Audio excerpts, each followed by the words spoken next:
Ce soir, votre édition régionale s'intéresse à un phénomène inquiétant, la hausse des abandons d'animaux. Plus de 15% en un an. Avant le pic de l'été, les refuges sont pour certains presque saturés. En cause, l'inflation sur les produits alimentaires, mais pas seulement. Reportage à la SPA de Salon de Provence, Loïc Perrier, Thierry Bézère. Qu'est-ce que ça grandit vite, c'est un truc de fou. Il y a une dizaine de jours, ces 8 chiots ont été découverts devant le refuge de la SPA de Salon de Provence.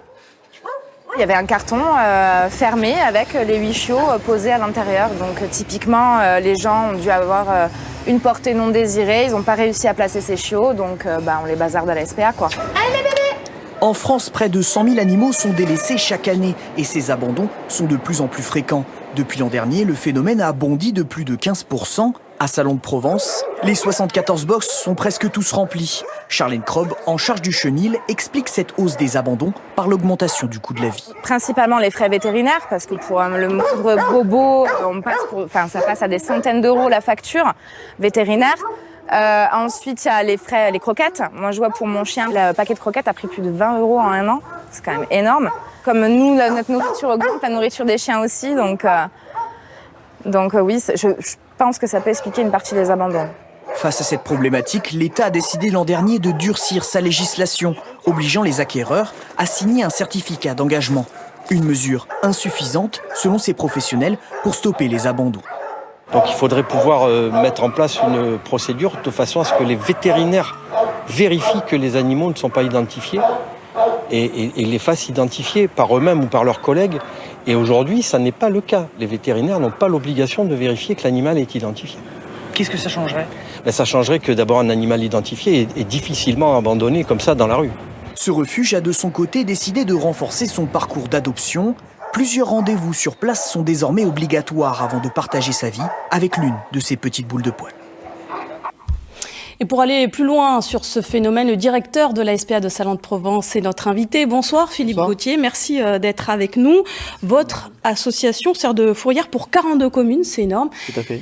Est-ce que l'augmentation des abandons, c'est du jamais vu ? Très important.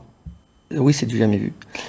C'est, à mon avis, grave pour l'instant. Et au niveau de l'été, je ne sais pas comment on va faire. Vous êtes inquiet par rapport à l'été, puisque c'est la période la plus critique. Je suis inquiet par rapport à l'été, je suis inquiet par rapport aux finances aussi, puisque les croquettes ont pris 10%, les frais vétérinaires ont pris 15%. Et comment faire pour finir à la fin de l'année ? Ça va être très difficile avec tout ce nombre d'abandons sur lesquels on ne pouvait peut-être pas prévoir. Est-ce que ça se répercute aussi sur les adoptions ? Oui, ça se répercute aussi sur les adoptions. Il y a moins d'adoptions. On a perdu une centaine d'adoptions entre 2020 et 2022 et 2021. Donc ça fait quand même pas mal. Il y a eu beaucoup d'adoptions pendant la période du Covid. Et il y en a eu beaucoup moins après. Et maintenant, j'ai l'impression que les gens, ils veulent reprendre leur liberté. Et donc, ils redonnent les animaux là où ils les avaient pris, dans les SPA. Et peut-être pas que dans les SPA, aussi dans les magasins.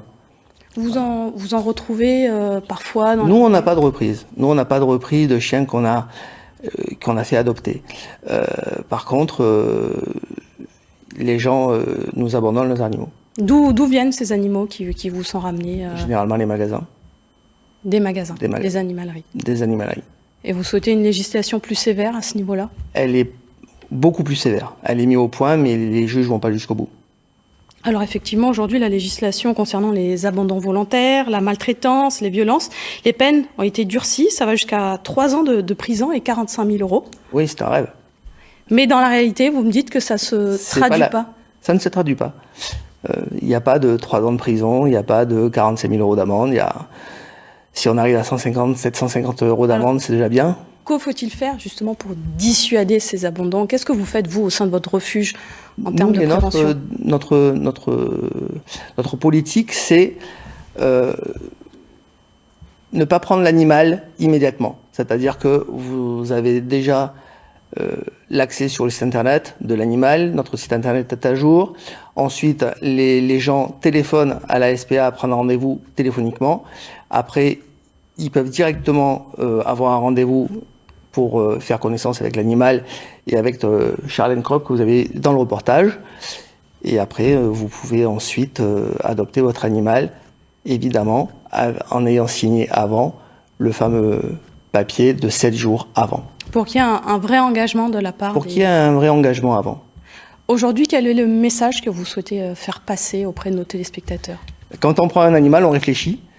C'est pas une plante, c'est pas un paquet de chips. C'est un animal, c'est un être vivant qui a des sentiments et il faut absolument en tenir compte. Merci beaucoup Philippe Gauthier d'avoir accepté notre invitation. Merci Je le rappelle, il y a 240 animaux, des chiens et des chats qui sont en attente d'adoption au sein de la SPA de Salins-de-Provence.